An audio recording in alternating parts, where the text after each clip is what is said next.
Bienvenido a La Salud en tus manos, un programa que hacemos aquí en Popular Televisión y que también emiten nuestros amigos del grupo Cadena Media. Hoy vamos a hablar de las arritmias, concretamente nos vamos a centrar en la fibrilación auricular, que es la arritmia más frecuente.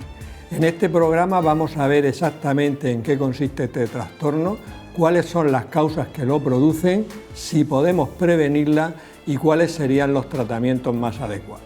Para todo ello tenemos los siguientes invitados: Tomás Vicente, que es jefe de cardiología en el Hospital Reina Sofía y profesor de cardiología en la UCAM. Hola Tomás, muchas gracias por venir. Encantado, gracias por invitarme y estar aquí con todos vosotros en este programa tan estupendo de salud.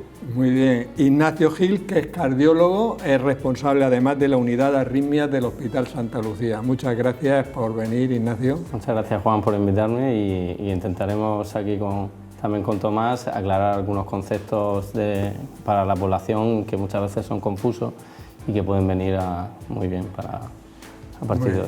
Con el fin de guardar las distancias de seguridad, tenemos una invitada más, tenemos a Purificación Gómez, que es médico especialista en medicina familiar y comunitaria y que entrará en la segunda parte del programa. Ella y yo hablaremos de la fibrilación auricular desde el punto de vista de la atención primaria.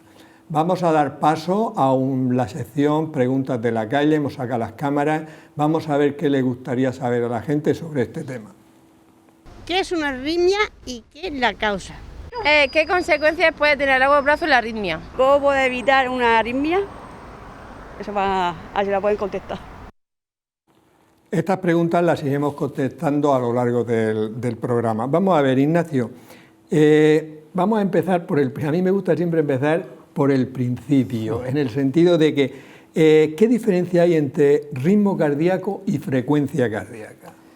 Bueno, realmente son conceptos, y me alegro un poco también que empecemos por el principio, porque muchas veces son conceptos que se confunden y realmente están describiendo distintas partes o conceptos de lo mismo, ¿no? El ritmo cardíaco realmente hace referencia a cómo se genera el estímulo y de dónde proviene, y dentro de esas características que tiene el ritmo cardíaco, pues una de ellas es la frecuencia cardíaca, ¿vale? Entonces podemos tener un ritmo, que el normal es el ritmo sinusal, que se genera en la aurícula derecha y va conduciendo hacia los ventrículos, y eso sería un ritmo cardíaco normal, y podemos tener un ritmo cardíaco que no sea ese concepto normal, sino que venga de otra parte, ¿vale?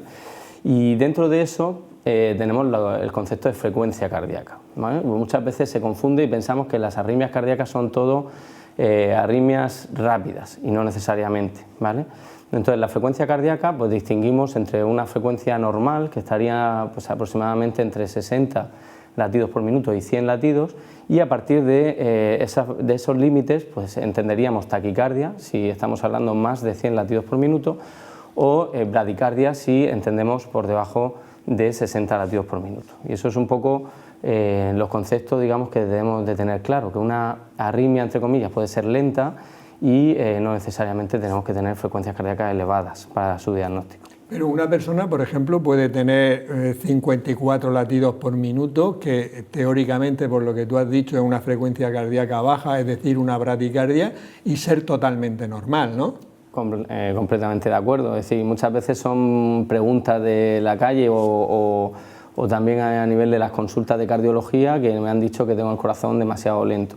Realmente eso hay que ponerlo en el contexto del paciente, ¿vale? Es decir, una persona que está entrenada, que está en reposo y tiene una frecuencia cardíaca incluso alrededor de 50 y a veces por debajo si está durmiendo, puede ser completamente normal. Siempre, y a lo largo de este programa yo creo que incidiremos varias veces en ello, hay que poner en el contexto ese tipo de arritmias con el paciente, o ese tipo de frecuencia cardíaca o ese tipo de ritmo, si es normal o no, porque eso puede ser normal en una persona joven y entrenada, y a lo mejor podemos estar pensando que esa frecuencia no es adecuada en otra persona haciendo otro tipo de actividades. Pero, por ejemplo, por encima de 100 en reposo sí que sería ya patológico, ¿no? O sea, ahí ya no le daríamos el beneficio de la duda, ¿no? Por encima de 100 en reposo una persona ya tiene una taquicardia y habría que estudiarla. Claro, conceptualmente ya estamos hablando de taquicardia por el hecho de tener 100 latidos por minuto, pero volvemos a individualizar en el paciente qué es lo que tiene, en qué situación está, porque a lo mejor esa taquicardia, si es un ritmo, ¿vale? Esa taquicardia nos dice la frecuencia, pero luego hay que ver de dónde viene ese ritmo. Si es un ritmo que viene del ritmo sinusal, el ritmo del nodo sinusal, pues entenderemos que a lo mejor ese paciente está sometido a estrés o está sometido a alguna otra patología que tendremos que descartar. Siempre hay que ir pues, haciendo una buena contextualización de la taquicardia y del paciente. Muy bien. Bueno, Tomás, ya llega la hora de la verdad. Buenas tardes. Nada, yo a lo que tú me preguntes y yo pueda responder. ¿Qué es una arritmia? Una arritmia, bueno, el propio nombre, la denominación A, significa carencia de falta de ritmo regular en este caso, ¿no?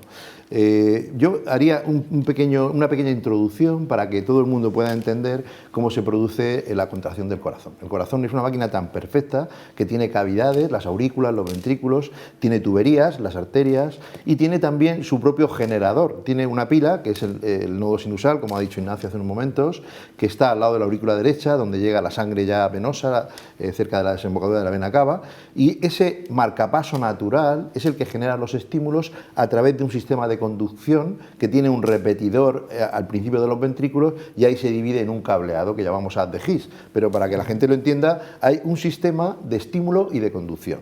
Y eso hace que el corazón, como el estímulo es regular, se pueda contraer de una forma rítmica, es decir, que de un latido a otro siempre hay la misma distancia. Tenemos un ritmo regular que, como muy bien habéis expresado al inicio del programa, oscila entre 70, 90, depende de la actividad, depende de las circunstancias del individuo, ¿no? Y una arritmia es cuando no está regulado ese corazón. Bien puede ser porque, y si quieres entramos ya a clasificarlas o los tipos que hay, pero en principio sí, bueno, el rítmico es el corazón, digamos, fisiológico normal. Aunque hay una excepción, que es en la gente muy joven y en los niños es muy común que el nodo sinusal no está todavía muy maduro, el sistema nervioso también que regula el nodo sinusal tampoco, y tenemos la arritmia sinusal o la arritmia normal de los niños, que esto no significa enfermedad y es muy frecuente en gente joven. Y luego también hay una que es la arritmia respiratoria, ¿no? También, no es lo mismo los jóvenes, cuando claro, inspiramos que cuando expiramos. Puede oscilar, no en todo el mundo, pero poquito, podemos ¿no? encontrar un poco de variabilidad entre un latido y otro. Aunque en general los cardiólogos medimos lo que muestra la contracción del corazón, y que es el complejo QRS en el electro y tal, y vemos que casi siempre la distancia de un latido a otro es exactamente la misma, y que va precedido del estímulo de la aurícula, del marcapaso natural que está en el corazón. Eso sería el ritmo regular. Cuando eso no se produce, hablamos de arritmia, que va el corazón como a trompicones, de un latido a otro, pues hay mucha variabilidad, puede alejarse, juntarse, u otro tipo de arritmias que podremos comentar a continuación. Muy bien. Vamos a ver, Juan Carlos Ferre, que es nuestro profesor de latín y griego, nos va a orientar de dónde viene la palabra arritmia. Muy buenas. La palabra arritmia está compuesta por el prefijo griego a, que significa negación, y ritmos, ritmo, es decir, que no tiene el ritmo, que no sigue el ritmo constante. El término arritmia ya aparece en Platón, en el siglo IV a.C., con el valor de defecto de ritmo de proporción de algo. Sería el médico galeno, ya en el siglo II después de Cristo, el que lo aplicó por primera vez a los latidos del corazón.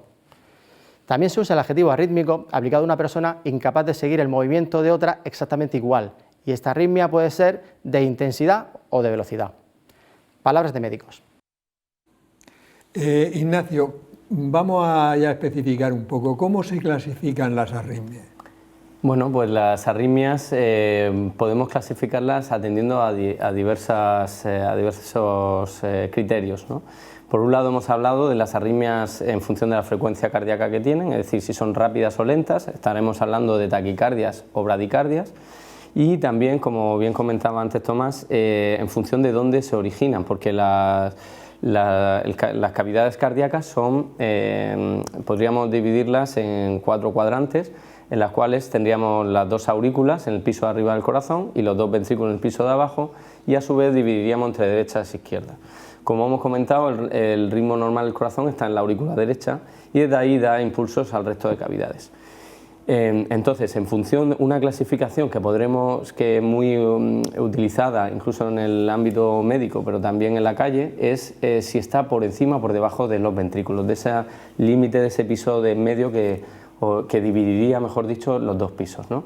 Entonces hablaremos de taquicardia supraventricular, aquellas que están en el piso de arriba, implicaría pues tanto la fibrilación auricular, que vamos a hablar ahora, como aquellas que se originan en la aurícula, que tienen por la parte de arriba el sistema de conducción, como las taquicardias de reentrada nodal, que son muy comunes, y también pues, aquellas que tienen una existencia de un cablecito de más, es decir, una vía accesoria, que es lo que la gente habrá oído, que se llama el síndrome de Wolff-Parkinson-White. Eso sería una clasificación, las taquicardias supraventriculares, y en contra tendríamos las taquicardias ventriculares, que son las que se originan en el piso de abajo del corazón y que característicamente pues, suelen ser más malignas, entre comillas, que las otras. Atendiendo siempre hay excepciones, pero habitualmente una taquicardia ventricular pues, tiene unas implicaciones distintas. Sí, ya el nombre hasta da miedo ya. Da miedo, sí. Efectivamente. Vamos a ver, Tomás, ¿qué síntomas pueden producir las arritmias? Y nos lo han preguntado una persona en la calle, ¿cuáles son las causas principales de las arritmias? Bueno, las causas principales son diversas, ¿no? Te contesto a la primera pregunta. Los síntomas pueden desde pasar desapercibidos a, depende también, hay una idiosincrasia individual. Hay gente que recibe una pérdida de ritmo espontánea como algo realmente grave y se pone muy nervioso y encima genera el propio, por ese estrés, una taquicardia. Es el caso de las extrasístoles, Ignacio, cuando una persona de pronto es que me noto un latido fuera de contexto, ¿no? Y se ponen muy nerviosos, ¿no? Y generalmente hay otras personas que tienen la arritmia que vamos a comentar a continuación, que es la más frecuente, la fibrilación auricular, y a veces es un hallazgo casual. Lo vemos en la consulta, al hacer un electro, el paciente no lo percibe. Y ahí hay una gran variabilidad. Pero en general, lo que el paciente percibe, los síntomas, van a ser esa sensación de falta de ritmo.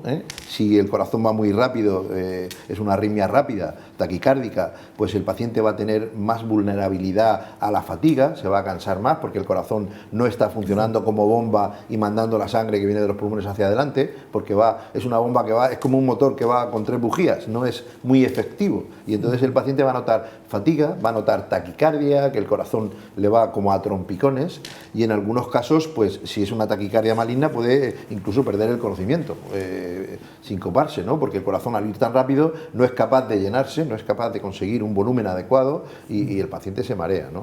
En general, la gente joven las tolera muy bien las arritmias, y la gente a medida que es de más edad, pues las tolera peor y las percibe peor. ¿Qué las causa? Me has preguntado también. Sí, eso es muy importante. Bueno, pues este nodo sinusal, que además es una pregunta trampa muy larga, el nodo sinusal o el marcapaso natural del corazón es vulnerable también al proceso oxidativo natural, ¿no? La aterosclerosis lo puede causar, que deje de funcionar bien. Por ejemplo, la hipertensión también, porque dilata la aurícula, la cavidad donde está el nodo sinusal, y esa dilatación pues también genera que el sistema ese de conducción pues también no funcione muy bien. Entonces ahí, para prevenir esa arritmia, tendríamos que prevenir los mismos factores de riesgo cardiovasculares, ¿no? Otras veces, y esta se da muy en los jóvenes, es las noches de insomnio, de beber más de la cuenta, de tomar estimulantes, pues es muy frecuente ver a jóvenes que vienen al hospital con una fibrilación auricular por no haber dormido en toda la noche, haber liberado muchas catecolaminas, y ese corazón, pues que está tan estimulado, deja de tener el ritmo y la aurícula contrae caóticamente y tiene una fibrilación en ese contexto, ¿no? De no dormir y todo eso. ¿Y veis gente joven sí se ven, en urgencias del hospital por una fibrilación auricular? No es nada infrecuente, vemos bastante. Sobre todo por el alcohol y luego las bebidas estas, el Red Bull y todo eso que lo mezclan. Tú habrás visto también, me imagino, sí. Ignacio allí, y claro... Perdona, de hecho, ya en la facultad cuando estudiábamos nos decían que era la arritmia de la fiesta, para un poco acordarnos, fibrilación auricular, la F inicial, era la FA, en la fiesta de, pues eso, como clásicamente, y como está describiendo muy bien Tomás, pues cuando estás privado de sueño, cuando estás muy excitado, ya sea por mucho ejercicio, por muchas cosas, mucha catecolamina, y efectivamente sí que vienen a urgencia. Luego están las arritmias que se producen en el contexto de la obstrucción coronaria, en el síndrome coronario, que generalmente el corazón, una parte del corazón no recibe oxígeno, y se producen las arritmias que se han mencionado antes el doctor Ignacio, que producen potencialmente la muerte, que son el corazón se pone tan rápido que está parado, o sea, se queja ese trozo de músculo cardíaco que no recibe oxigenación porque está obstruida la arteria, puede generar arritmias malignas. Luego está el grupo importante, es que esto es muy extenso, de las cardiopatías congénitas, especialmente, por ejemplo, la comunicación interauricular, con dilatación de las cavidades derechas. Estos pacientes muchas veces se diagnostican la cardiopatía congénita porque debutan con una fibrilación auricular a edades tardías, ¿no? Y luego está... Es que son muchas, las causas son... Claro, luego está el gran grupo de las canulopatías o alteraciones de la permeabilidad de las células del corazón. Menos mal que vosotros las sabéis. No más, y luego están las vías anómalas, que son como, digamos, atajos. En vez de ir el estímulo por el cableado normal, hay un cortocircuito que puede desencadenar unas taquicardias muy rápidas que generalmente se diagnostican cada vez más, porque luego hablaremos del diagnóstico, que es muy interesante. Yo creo que tenemos un capítulo importante muy bien, que comentar. ¿no? Lo que me queda a mí claro es que lo más frecuente serían los de los factores de riesgo y el infarto. Eso para prevenir. Sí. Muy bien. Ignacio, y tú estás en una unidad, eres el responsable de la unidad de arritmias del Santo Lucía. ¿Cómo se diagnostica una arritmia cardíaca? ¿Qué pruebas hay que hacer? Bueno, realmente, como has comentado al principio del programa, que te gusta empezar desde el principio, a mí en estas cosas yo creo que es básico empezar desde el principio. Es decir, lo principal cuando nos enfrentamos a un paciente que viene con una arritmia y que evidentemente no viene con un electro ya hecho en urgencias, que ya nos puede enfocar, partiendo de un paciente que, como ha comentado Tomás, viene con los síntomas de hemopalpitaciones, pero no sabemos exactamente qué es lo que ocurre. Pues en estos pacientes y en general en medicina es muy importante la anamnesis, es decir, ese es el palabrejo que usamos nosotros, pero para la gente es escuchar y hacer la historia clínica bien hecha, porque eso nos va a decir muchas cosas. Nos va a decir si el paciente ya tiene de por sí un contexto para sufrir determinadas arritmias. No es lo mismo un paciente que ha sufrido un infarto previo, que tiene una apnea del sueño, que ya lo habían visto por algún motivo previamente. Es decir, todo eso nos va a dar muchísima información. Si es hipertenso, si esa hipertensión la tiene bien controlada o no, si es recién diagnóstico o lleva muchos años. Todo eso, como insisto, a nivel personal, pero es que a nivel familiar, poner en contexto que si ese paciente viene de una familia que tiene patología, pues también es muy importante.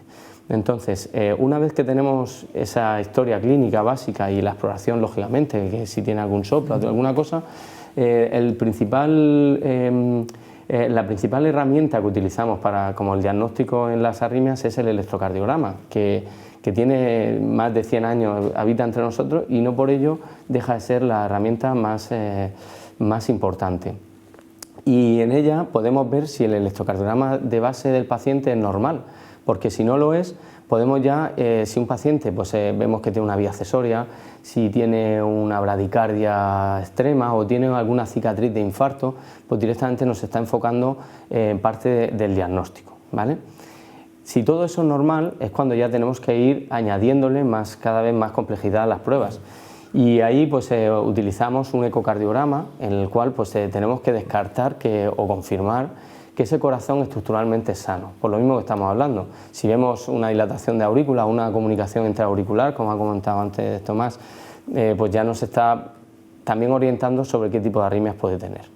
Cuando todo eso lo tenemos normal, hay que preguntarle, y me vuelvo a retrotraer a la historia, ¿cada cuánto padece ese paciente la arritmia? Porque no es lo mismo que te diga que lo sufre a diario, con lo cual la herramienta, el arsenal, digamos, diagnóstico, vamos a elegir una herramienta como un Holter de 24 horas que nos puede diagnosticar en 24 horas la arritmia, a cuando nos dice que lo tiene una vez cada 2 meses o una vez cada año, pero cuando tiene esa arritmia, pues tiene un síncope o lo tolera muy mal. Entonces, en base a todo eso es cuando vamos a ir eligiendo, individualizando, como comentaba yo antes, qué tipo de herramientas vamos a utilizar en el diagnóstico. Cuando ya tenemos el diagnóstico hecho es cuando recurrimos al estudio electrofisiológico, ¿no? Digamos que vamos cada vez creciendo, pero habitualmente llegar a ese punto es cuando ya tenemos prácticamente muy trillado al paciente y sabemos a qué nos podemos enfrentar, ¿no? Porque hay veces que hay arritmias que en el propio estudio podemos inducir nosotros mismos, y si no hemos hecho un buen recorrido previo, pues en ese momento puedes tener más dificultad, ¿no? Como siempre, y esto no nos cansaremos de repetirlo en este programa, y es una cosa que los médicos que ya llevamos años, aunque tú eres joven, ya llevas 20 años de experiencia, la historia clínica sigue siendo la clave, es lo que te va a decir después qué exploraciones tienes que pedir, ¿no? Efectivamente. Pero hay unas exploraciones que a mí me han llamado la atención porque no tengo idea, que sería a lo mejor para esos pacientes que dices que le aparece cada 6 meses o cada año, pero a lo mejor le da un síncope. Son el monitoreo cardíaco insertable. ¿Y eso en qué consiste? Y un estudio electrofisiológico. Eso sería ya lo máximo, ¿no? Bueno, en esa escalada, digamos, de menos invasivo y a más invasivo, pues evidentemente hay veces que tenemos que recurrir a colocar un holter insertable que realmente pues, lo que va a hacer es estar monitorizando al paciente de forma continua. Los ingleses lo llaman loop de vuelta, recorder, es decir, va a estar grabando esa vuelta del registro electrocardiográfico y si él mismo detecta que no hay ninguna patología ni nada que le hemos programado para detectarlo, pues lo va a ir sobreescribiendo. En el momento que él mismo, aunque el paciente no se entere, detecta alguna anomalía, la va a grabar para que nosotros lo podamos revisar. Eso también se puede implementar con que el paciente puede de forma autónoma activarlo, es decir, esa vuelta no la borres porque se acompaña de mis síntomas. Y entonces lo activa y esa vuelta se queda grabada para que se pueda revisar bien en urgencias o bien de forma ambulatoria por el cardiólogo. Adicionalmente, estos holter pues han evolucionado tanto que nos permite recibir esa señal prácticamente en el mismo momento que el paciente lo ha sufrido. Tienen un monitor de seguimiento en casa y cuando tienen una arritmia, aunque no la hayan notado, pues va a mandar una señal de alerta a su unidad de referencia, donde hay personas que todas las semanas, todos los días se están revisando pues esos tipos de alertas y de tal manera que podemos llamar al paciente que a lo mejor se le ha implantado porque ha tenido un síncope y hemos visto una pausa significativa y hay que poner un marcapasos, pero en este caso no ha sido tan significativa para que el paciente pierda el conocimiento, pero suficiente para decirnos ya de dónde venía la pausa e indicarle el implante del marcapasos. O en otras ocasiones, que también lo utilizamos, ya que el programa es de fibrilación auricular, cuando un paciente tiene un ictus, que es una embolia del cerebro y que no sabemos cuál es el origen, y una de las causas puede ser una fibrilación auricular, pero no hemos llegado a confirmarla en ningún momento. Entonces el propio neurólogo, cuando ha terminado de hacer todas sus exploraciones, nos solicita el implante de un holter insertable que nosotros lo implantamos y vamos haciendo el seguimiento diario, dependiendo del modelo. Hay veces que nos puede mandar la información automática y otras veces que el propio paciente se lo interroga, ¿vale? Entonces se lo interroga y si el propio aparato, el aparatito con el que interroga te dice la señal de OK si no ha habido nada, o le sale un teléfono para que se ponga en contacto con la unidad de arritmias. Me estoy quedando alucinando, ¿no? De todos modos, Ignacio, y no sé si me gustaría saber también tu opinión, esto está cambiando mucho, porque antes o teníamos el holter, que eran 24 horas, y era una foto alargada en el tiempo, pero también limitada, ¿no? Sobre todo en las arritmias paroxísticas, como podría ser la fibrilación auricular o las vías anómalas, ¿no? Después empezamos con los Revil, con los implantables, que ahora son prácticamente tan minúsculos que van debajo de la piel y es un cortecito que prácticamente no es operación, ¿no? Y ahora tenemos sistemas que nosotros, yo mismo hicimos o desarrollamos el sistema Coscar, que era una camiseta que sin cables ni nada, mandaba al teléfono la señal. Nos dieron un premio. Nos dieron un premio nacional de tecnología y por ahí van muchos los tiros, por la monitorización tecnológica, ¿no? De hecho, hay muchos pacientes que yo hace unos días una chica que en fin, tenía taquicardias y que le aparecían de forma súbita y no se le había tomado muy en serio. Y entonces le dejamos el sistema Cardia, que es un aparato nuevo que tú en tu iPhone puedes bajarte la aplicación y pones una especie de tablita metálica y cuando tú tienes el evento, el teléfono graba eso. Y no tienes, o sea, no es nada invasivo y es bastante eficaz, porque en este caso vimos perfectamente que se puso a 190 de forma súbita, además por la forma de aparecer, que ya uno sospecha cuando la taquicardia es como un vuelco el corazón que se pone muy rápido. Yo creo que cada vez tenemos más herramientas diagnósticas y que cada vez vamos más en el camino de lo no invasivo. Bueno, los propios relojes van evolucionando y todos estos sistemas que van a hacer que antes lo teníamos muy reducido, ¿no? Y vosotros lo teníais más complicado a la hora de de poder etiquetar Ahora a un paciente. entiendo yo ¿no? que haya una unidad de arritmias, ¿no? Que sí, es son muy expertos que se importante. dedican prácticamente a eso. A eso, pero que Sí, me sí. parece, es verdad, que yo llegaba hasta el Holter de 24 horas, pero... Lo importante de las unidades son que diagnostican y tratan, no olvidemos eso. No, luego hablaremos en la mayoría de de los casos soluciona el problema. Claro, puntualizando un poquito, pues volvemos, a mí me gusta, aunque por aquello de ser el más joven, digamos, pero que para que muchos me habéis dado, me habéis enseñado, me habéis dado clases y tal, y volver a insistir en la historia clínica. Ahí es donde eliges si, por ejemplo, como dice Tomás, el paciente tiene síntomas, perfectamente un cardia o algo que el propio paciente, Holter de larga duración también, que pueda activar, decir esto es lo que me pasa y hacer la foto.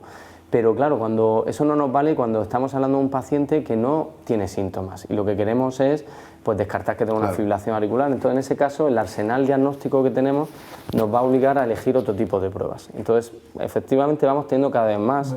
Y ahora, como también comentaba, y los relojes ahora bueno, el Apple ha sacado desde ya de la serie cuarta la posibilidad de hacer electros que pues monitoricen, y de hecho fue un bombazo en Estados Unidos porque lo publicaron en Circulation, que es una revista de mucho impacto nuestra en el mundo de la medicina, y publicaron que como regala a tus ancianos este tipo de relojes para abrir el mercado a gente, porque claro, ¿quién se compraba esos tipos de relojes? La gente joven, la gente deportista, pero querían abrir el mercado a la gente mayor. Y entonces la gente mayor es un mundo... Claro, totalmente, porque tiene muchos problemas. Entonces vieron que, demostraron que detectaban fibrilaciones auriculares en pacientes mayores y que eran asintomáticas. Entonces permitía adelantarnos a que tuviera una embolia en función de los riesgos que pudiera tener. ¿Vale? Muy bien, pues vamos a centrarnos en la fibrilación auricular. Tomás, muy bien. Es la arritmia más frecuente, ¿no? Pero explícanos en qué consiste una fibrilación auricular. Bueno, partiendo del concepto inicial, que deja de funcionar el nodo sin usar, el marcapaso natural, y entonces la aurícula tiene muchas zonas que es como si estuviera temblando y emiten señales como si estuvieran activándose de muchas zonas, ¿no? Y esas señales van de forma caótica, por decirlo así muy esquemático, al ventrículo, con lo cual se produce una contracción muy irregular. De hecho, yo siempre les explico a los alumnos que es la arritmia más arrítmica, ¿no?, de todas las que hay, porque es una contracción caótica, en general cerca de la vena, una zona de la aurícula es la que más emite esas señales, y ha perdido el marcapaso la capacidad de ser el que mande, y se producen estímulos de muchos focos, y esos estímulos llegan al ventrículo de esa forma tan irregular que el paciente en general a veces no lo nota, pero lo percibe como un vuelco del corazón irregular. Una vez que se establece, a veces inicialmente puede ser muy rápida, y podemos entrar ahora en cómo hay que tratarla, pero que cada vez es más frecuente por muchos motivos, porque cada vez se vive más. Y entonces sabemos que es muy frecuente, desde el estudio Framingham de los años 60, que se veía una incidencia global del 4%, hasta en personas cuando van creciendo, van siendo mayores, pues la incidencia es por encima del 10%. Estamos hablando de una arritmia pues que muchos de nosotros vamos a tener. Muy bien. ya no ha dado la noche. Claro, sí, totalmente. Ya no ha dado la noche, vamos a tener.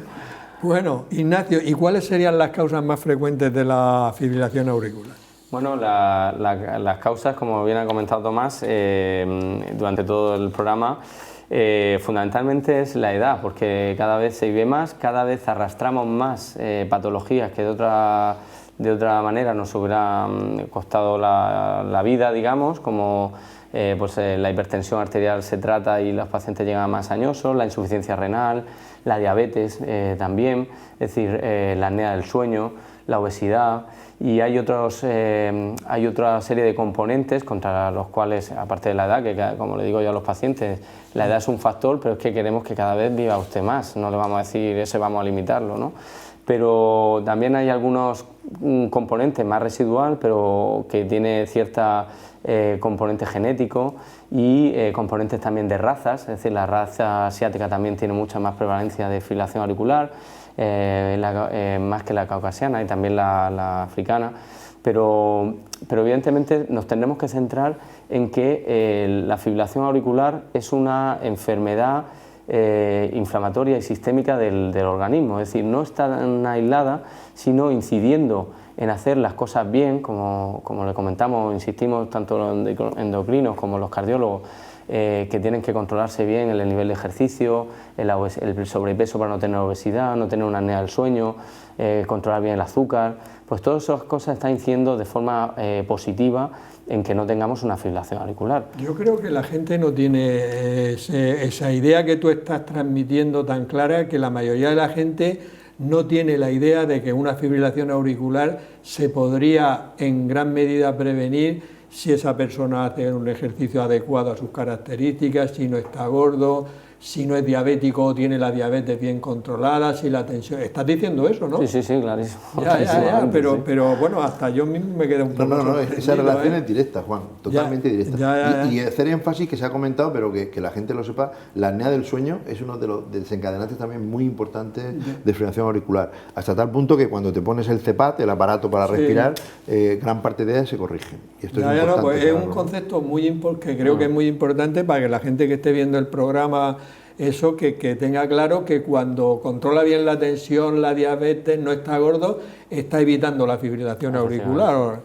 ¿Y qué problemas puede tener, Tomás, una persona que tenga una fibrilación auricular? Bueno, lo primero es el desasosiego, pues, de la percepción de que no se encuentra bien. Lo segundo, ya como se ha mencionado al inicio, que el corazón no va redondo, entonces no puede realizar bien el ciclo cardíaco. El ciclo cardíaco contempla la parte de llenado del ventrículo, que es la diástole, es como un arco que se llena de sangre y se estira, y la contracción. Entonces, si eso va de forma caótica, hace que el corazón no pueda recibir toda la sangre que le llega desde los pulmones, desde la aurícula, que es lo que llamamos la precarga, y entonces se va congestionando el pulmón, te fatigas con mucha más facilidad. Y también eres poco eficaz en la oxigenación del resto del organismo, con lo cual el primer problema que vamos a tener es la sensación clínica de arritmia, de taquicardia, luego tu vulnerabilidad al ejercicio, te fatigas con poco ejercicio, te puedes fatigar y eso es malo, pero luego hay otras complicaciones que son tremendas, como puede ser la forma de que ese ritmo irregular facilita la coagulación de la sangre dentro del corazón y se pueden formar coágulos. Por eso es tan importante prevenir los trombos en estos pacientes. Muy bien. Ignacio, una vez que ya nos han dado otra vez, nos han confirmado la importancia de los hábitos de vida saludables para evitar la fibrilación auricular, ¿cómo se hace el diagnóstico? Bueno, el diagnóstico realmente académico se hace en base a un electro de 12 derivaciones. Es decir, un paciente que viene con palpitaciones, en ese momento le hacemos un electro y tendríamos en sí, visto por un experto que sepa interpretar los electros, una fibrilación auricular. También hay veces que no es posible tener un electro de 12 derivaciones, entonces lo que recomiendan las guías de práctica clínica, que lo que hacen es igualar, digamos, los criterios a nivel mundial de por qué este señor dice que una fibrilación auricular y yo también, pues sería una tira de electro de por lo menos 30 segundos. Es decir, le damos significación a partir de esos 30 segundos en fibrilación auricular de una tira que ya no son las 12 derivaciones. Eso, digamos, que sería el diagnóstico académico de fibrilación auricular. Y sí que hace falta que esté documentado. Es decir, la sospecha vamos a tener cuando auscultemos a un paciente, como bien comentaba Tomás, que es el ritmo es irregular y no tiene ningún patrón, entonces automáticamente ese paciente hay que hacer un electro. Y eso es muy importante porque a lo mejor 10 minutos después no lo tiene. Entonces, si tienes la suerte de tener al paciente con ese ritmo, hay que documentarlo, ¿vale? Luego, si es un paciente que viene, que no ha tenido la fibrilación auricular, no la tiene presente y dice que tiene palpitaciones, pues eso se abre un poquito lo que comentábamos de antes, sí.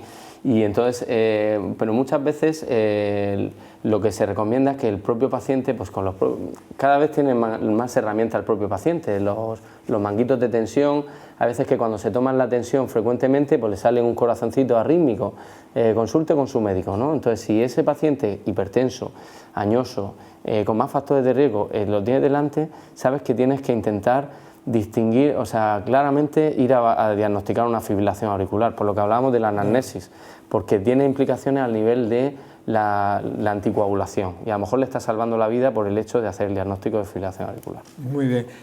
Tomás, sobre la prevención de la fibrilación auricular ya lo hemos hablado antes. Los factores de riesgo, sobre todo control de la tensión, control de la obesidad, la apnea del sueño, todo eso. Pero, ¿y el tratamiento farmacológico de la fibrilación auricular cuál es y qué resultados se obtienen con el farmacológico? Inicialmente, si se diagnostica de forma precoz, el paciente refiere que tiene la arritmia poco tiempo, lo que tenemos que tender es a revertirla, ¿vale? Y generalmente cuando se inicia la fibrilación auricular suele haber una respuesta del corazón, del ventrículo, muy rápida. Entonces el tratamiento inicial sería frenar esa arritmia para que el paciente pueda hacer una vida normal e intentar cardiovertirlo, es decir, volverlo al ritmo normal.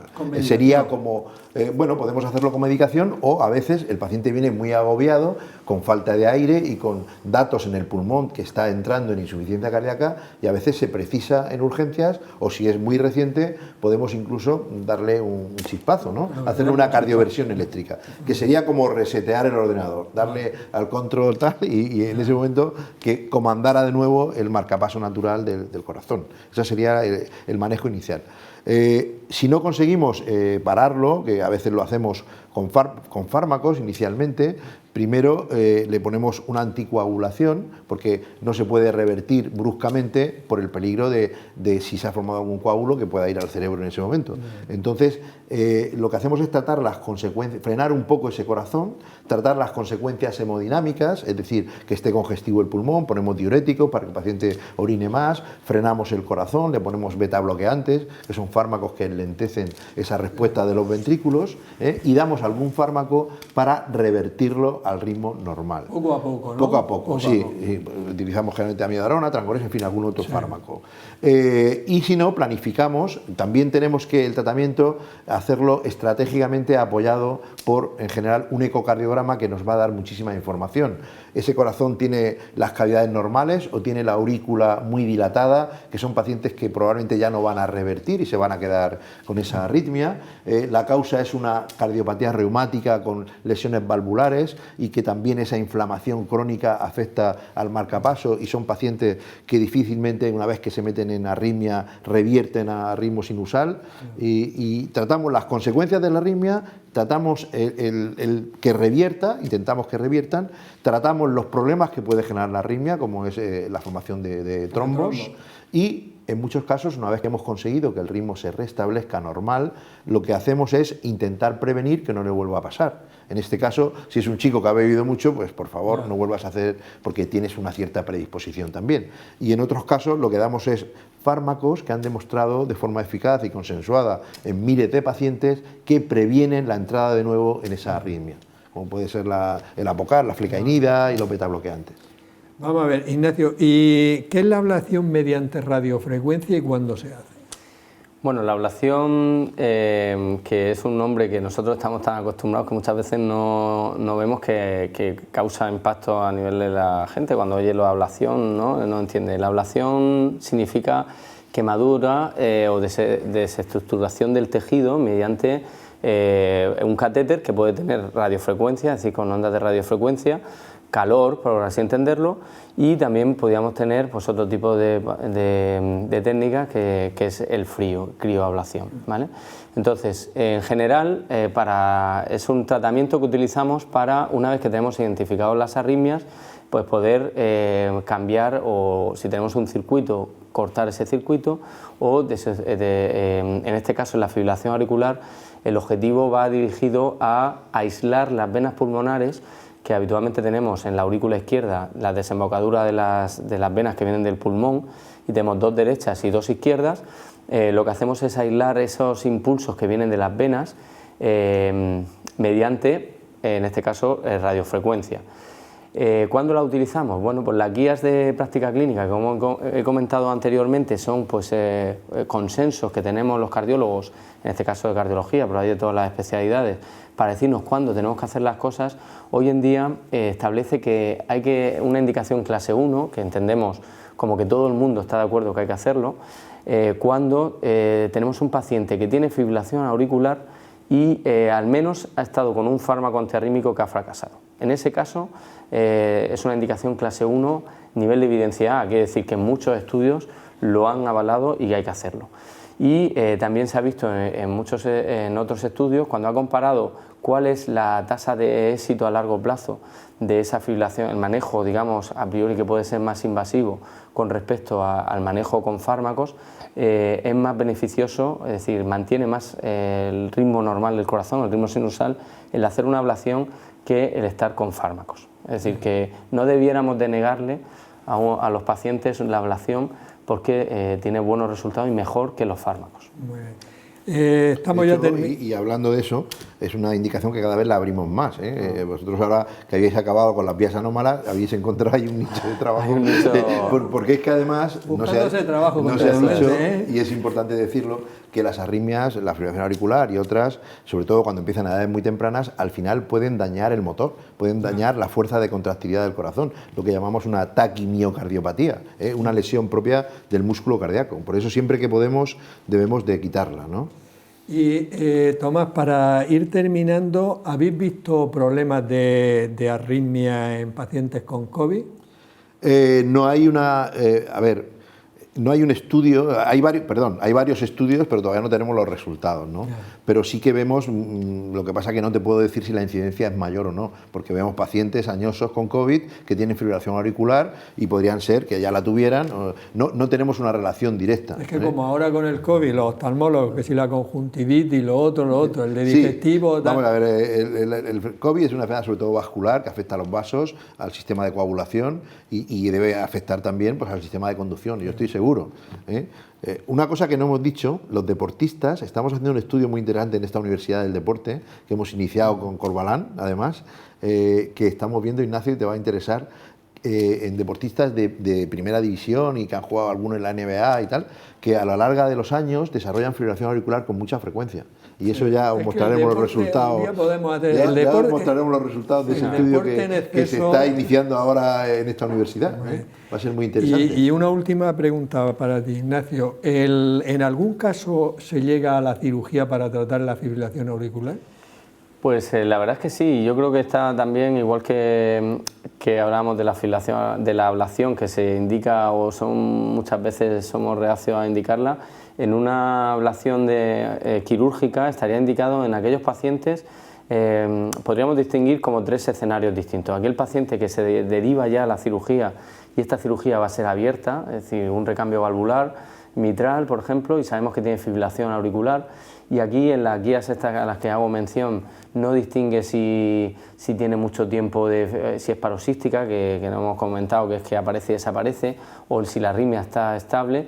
En esos casos hace una indicación clase 1, es decir, paciente que yo derivo que tiene fibrilación auricular para un recambio valvular, tengo que hablar con el cirujano para decirle recámbiale la válvula y aparte darle una ablación quirúrgica. El otro grupo, digamos, que podríamos tener sería aquellos pacientes que son derivados para hacer un bypass, es decir, no tengo que abrir el corazón, porque para la gente no está acostumbrada, pues el bypass es hacerle un puenteo, ¿no?, de la aorta pasando la estrechez de la arteria, pero no necesito abrir las cavidades, ¿vale? En esos casos, pues también está indicado hacerlo, pero nos insiste en que, sobre todo aquel paciente que ha fracasado previamente a los fármacos, etcétera, ¿no? No lo pone ya como una indicación clase 1, sino es un poquito más exigente. Y luego el tercer grupo sería aquel paciente que directamente mandamos para hacer una ablación quirúrgica, sin necesidad previa.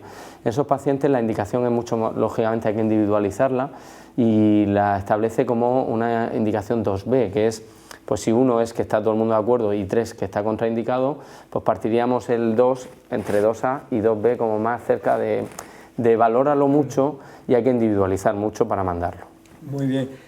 ¿Alguna cosa más? Me han quedado muchas cosas por saber. Bueno, yo al final mandaría, al hilo de lo que tú has dicho, un mensaje para... Un mensaje, pues que en la actualidad cuando te digan que tienes una arritmia hay que estar tranquilo, no es el fin del mundo. Tenemos muchos fármacos que las controlan, tenemos otros fármacos que evitan las complicaciones y tenemos métodos diagnósticos de última generación y además tenemos tratamientos muy eficaces con los arritmiólogos, la electrofisiología nos dice exactamente dónde está el problema y la mayoría de las veces puede ser tratada y curada. Y que recurran a un especialista, que nosotros le diremos un poco lo que tiene que pasar y que en la mayoría de los casos se llevan muy bien, incluso hay estudios que han demostrado que la fibrilación auricular bien tratada, la esperanza de vida y las complicaciones van a ser prácticamente las mismas a partir de cierta edad que en una persona normal, ¿eh? O sea que vamos a tranquilizar a nuestros pacientes, darles la mejor asistencia y el mejor consejo. Ignacio, un último mensaje. Bueno, pues yo insistiría un poco en lo que te ha llamado tanta la atención y que yo creo que es muy importante que la gente paciente se lleve a casa el mensaje, es que en la prevención, es decir, no lleguemos, ya hemos visto que aquel paciente que no se cuida, aquel paciente que es obeso, que tiene la hipertensión arterial mal controlada, diabetes, etcétera, puede acabar teniendo una fibrilación auricular que incluso, pues efectivamente no hay que asustar, pero puede, sí que tiene ciertas complicaciones de hospitalización, de insuficiencia cardíaca, etcétera. Entonces, para no llegar a eso, para no tener que vernos ni a Tomás ni a mí, mejor que os cuidéis, que os controléis bien las tensiones y que no nos tengamos que ver, que nos veamos en la calle como le decimos a los pacientes. Paseando por ahí con mascarilla. Paseando. Eso es. Bueno, pues yo creo que vuestra parte ha quedado extraordinariamente bien. Como decía antes, vamos a hacer una segunda parte ahora en este programa hablando con la doctora Purificación Gómez, que es médico especialista en medicina familiar y comunitaria, para ver exactamente cuál es su papel en el tema de la fibrilación auricular, que es muy importante. Sí. Esto lo fraccionamos el programa, lógicamente, por, como hemos dicho antes, por mantener la distancia de seguridad. Muchas gracias y continuaremos hablando porque nos han quedado... Muchas gracias. Y sobre todo a las personas que nos han escuchado. Un abrazo para todos. Muchas gracias. Sí.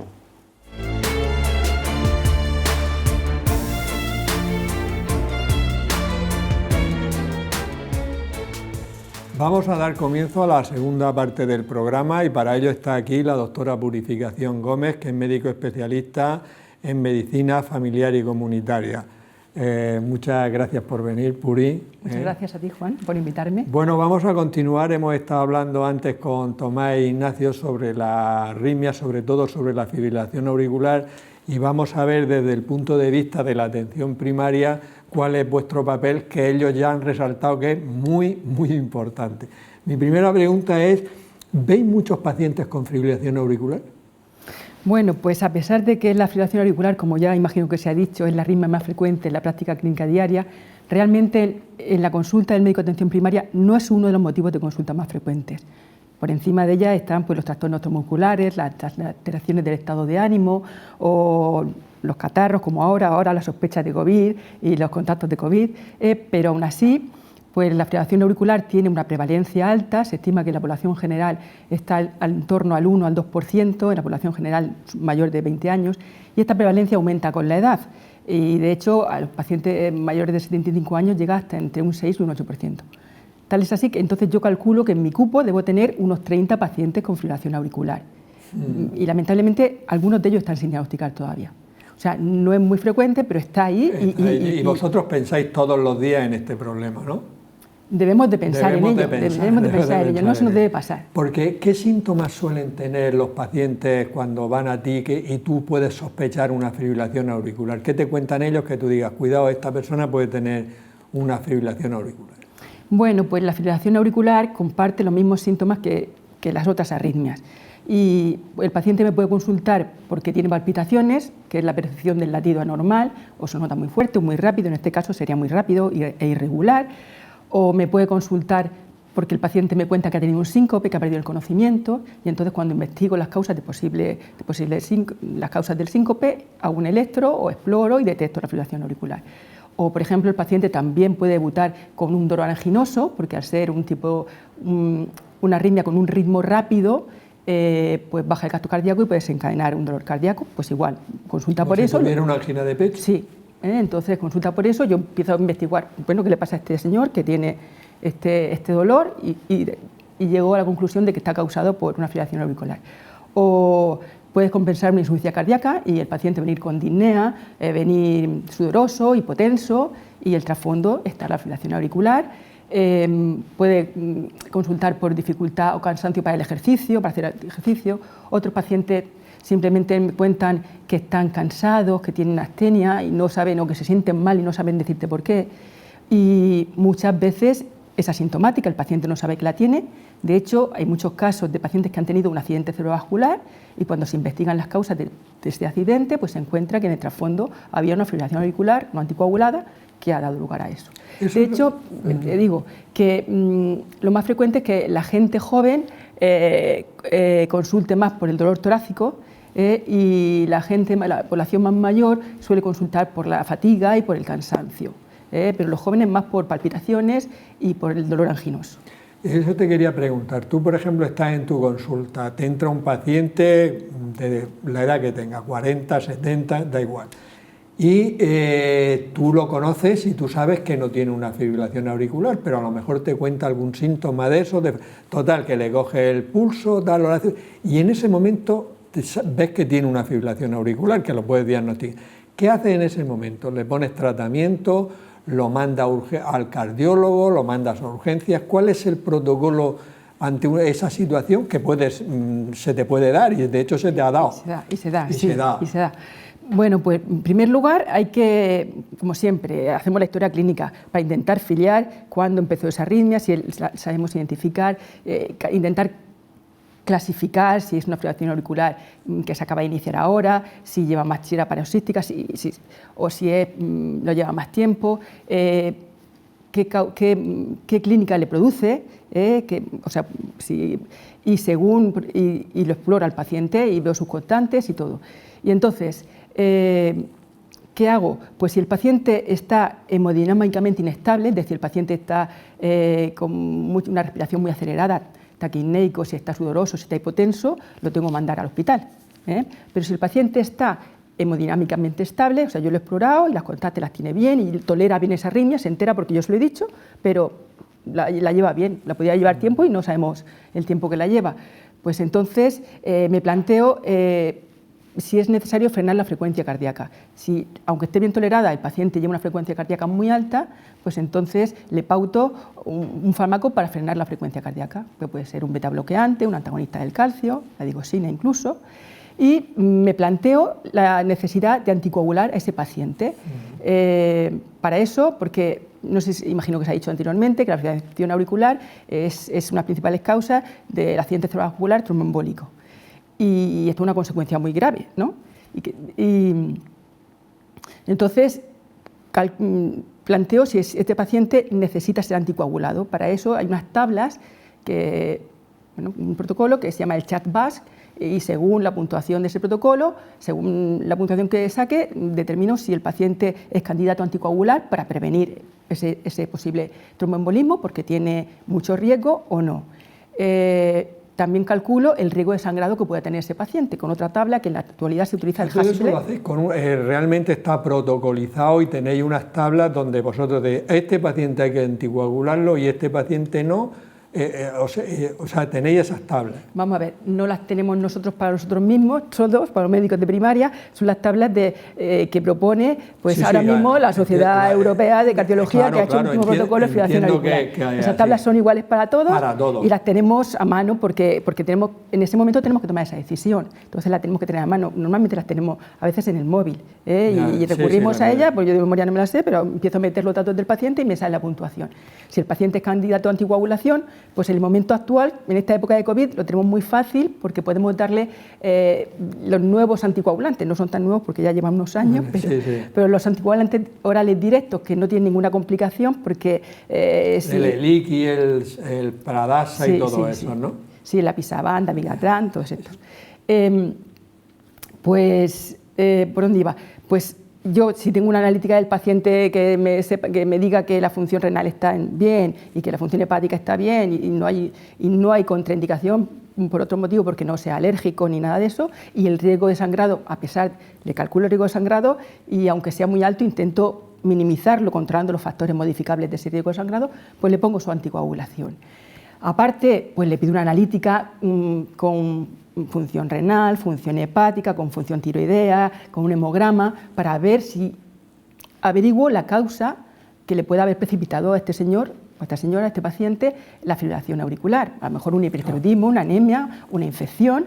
Le pido un ecocardio para valorar la función cardíaca y la estructura cardíaca, y en el momento actual lo tenemos muy fácil porque tenemos la posibilidad de la interconsulta no presencial, que es una maravilla, bajo mi punto de vista, con lo cual en ese mismo momento, en ese mismo acto clínico, yo hago todas esas cosas y le cuento al cardiólogo lo que tengo delante del paciente, le digo lo que he hecho y si yo ya le he frenado la frecuencia cardíaca, si era necesario, lo he anticoagulado, si era necesario, pues ya le pregunto al cardiólogo si hay que hacer algo más, por si él, cuando conozca a este paciente, cree oportuno controlar el ritmo, es decir, intentar revertir esa fibrilación auricular a un ritmo sinusal, que no en todos los casos es posible y no en todos los casos es necesario.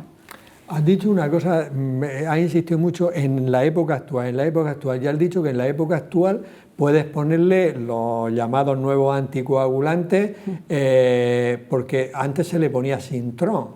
Y ahora se puede poner directamente a cualquier persona con fibrilación auricular estos nuevos anticoagulantes que hemos citado antes. En la época COVID que estamos viviendo, sí. Sí.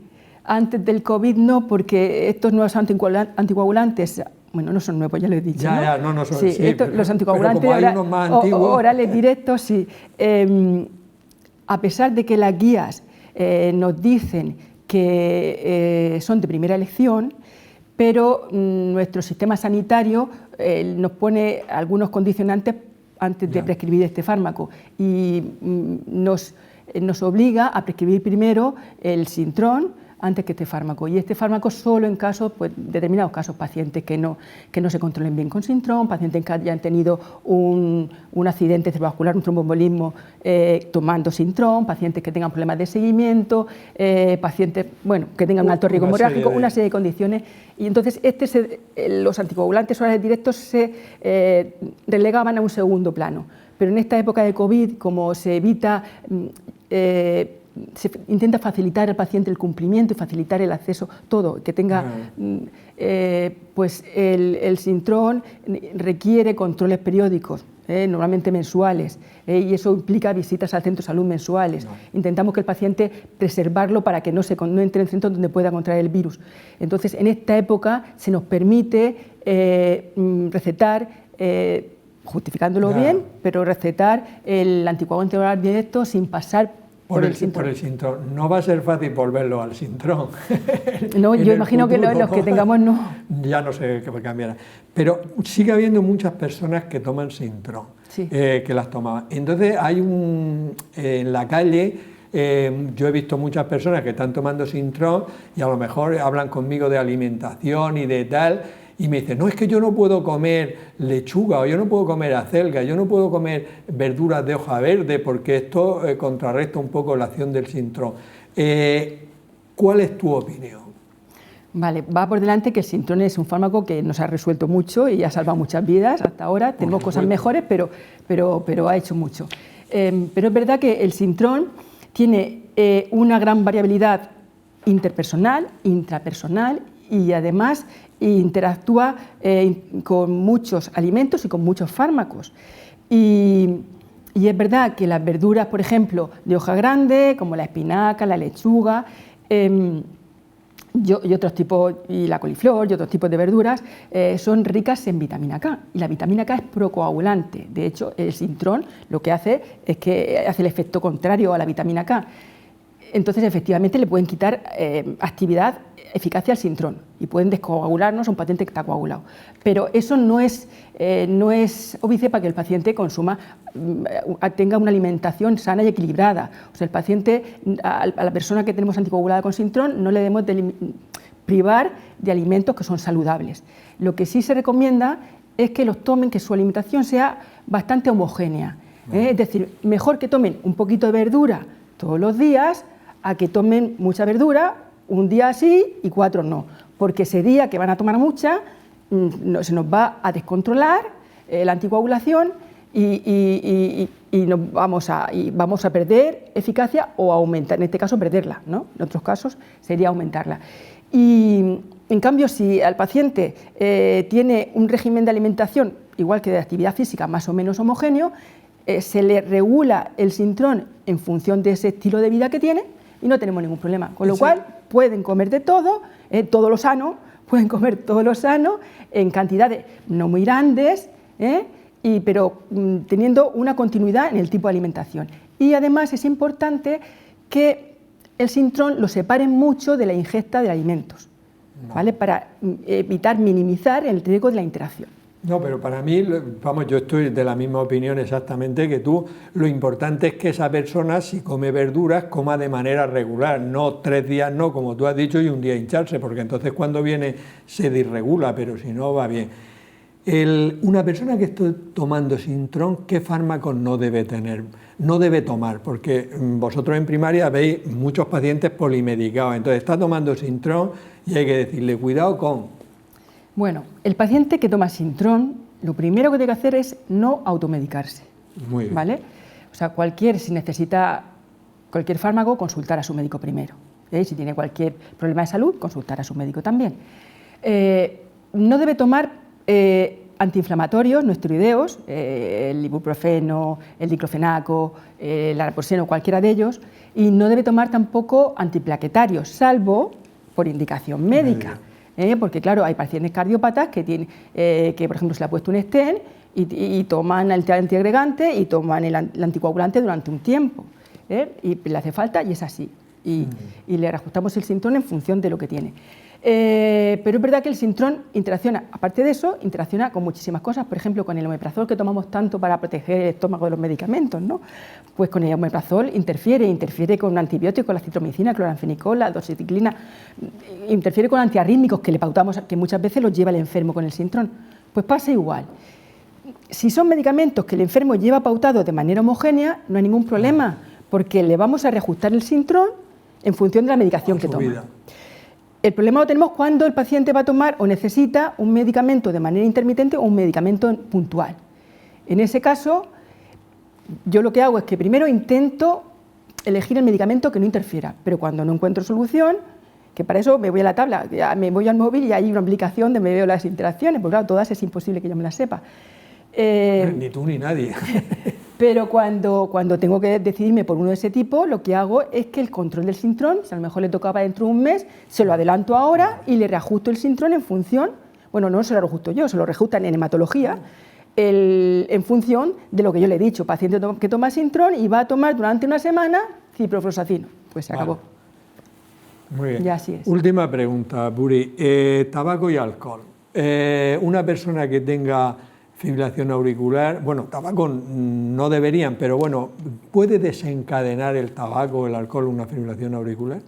Sí, rotundamente sí. Vamos a ver, en las guías, en todas las guías de fibrilación auricular, en las últimas también, el tabaco y el alcohol están recogidos como factor de riesgo de fibrilación auricular. Y bueno, pueden desencadenarlo y además hacer que los ataques de la persona que tiene crisis de fibrilación auricular paroxística sean más frecuentes, e incluso que una fibrilación paroxística se perpetúe y se haga permanente. Y además, pues por ejemplo, el alcohol que tiene efecto vagal, pero además influye en el remodelado auricular y tanto el anatómico como el electrofisiológico, y esos precipitan a desencadenar la fibrilación auricular. Y luego, por otro lado, el tabaco es indudable, todos sabemos que de bueno no tiene nada, es malo para todo, hasta un solo cigarro. O sea, y es malo para la fibrilación auricular, de igual manera que hemos dicho con el alcohol. Por cierto, el alcohol, no quiero olvidar que incluso cuando esos bebedores de fines de semana, pues eso tampoco es sano, porque hay cardiopatía de fin de semana. Y muchas de esas personas tienen crisis de fibrilación auricular paroxística. Bueno, continuando con el tabaco, que hemos dicho que es malo para todo, puede desencadenar la fibrilación auricular, pero es que además es malo para enfermedades que propician la fibrilación auricular, es malo para hipertensión, es malo para insuficiencia cardíaca, para cardiopatía isquémica, con lo cual, malísimo. No hay un último mensaje, Buri, para tus pacientes con fibrilación auricular, ¿qué habría que decirle a ellos? Pues yo diría, uno, controlar los factores de riesgo cardiovascular, que se han visto que precipitan, que son causa de fibrilación auricular, como puede ser la hipertensión, la diabetes, el sedentarismo, la obesidad. Si tienen alguna enfermedad relacionada con que pueda precipitar la fibrilación auricular, como puede ser el EPOC, la apnea obstructiva del sueño, pues que intenten llevar esa enfermedad bien controlada. Que hábitos de vida saludables, no alcohol, no tabaco, ejercicio físico moderado. Y por último, los pacientes que están anticoagulados con dicumarínicos, con Sintrom, con warfarina, primero que sean pacientes cumplidores, que no se olviden de la pastilla, que sean sistemáticos, que la tomen siempre, que no se automediquen, como hemos dicho, y que tengan también cuidado, que tengan un estilo de vida regular, como hemos dicho, en cuanto sobre todo a la alimentación, y que tengan cuidado con los traumatismos, porque los pacientes anticoagulados, cualquier traumatismo puede tener consecuencias más graves que en otro paciente no anticoagulado, porque sangra más fácilmente y es más difícil de remitir ese sangrado, de cortarlo. Muy bien. Pues nada, muchas gracias, Puri, por la respuesta a estas preguntas, que ya quedaba claro porque los especialistas en cardiología habían dicho que vuestro papel en atención primaria es muy importante en evitar, prevenir la fibrilación auricular y luego a veces tratándola y luego también en el seguimiento que hacéis.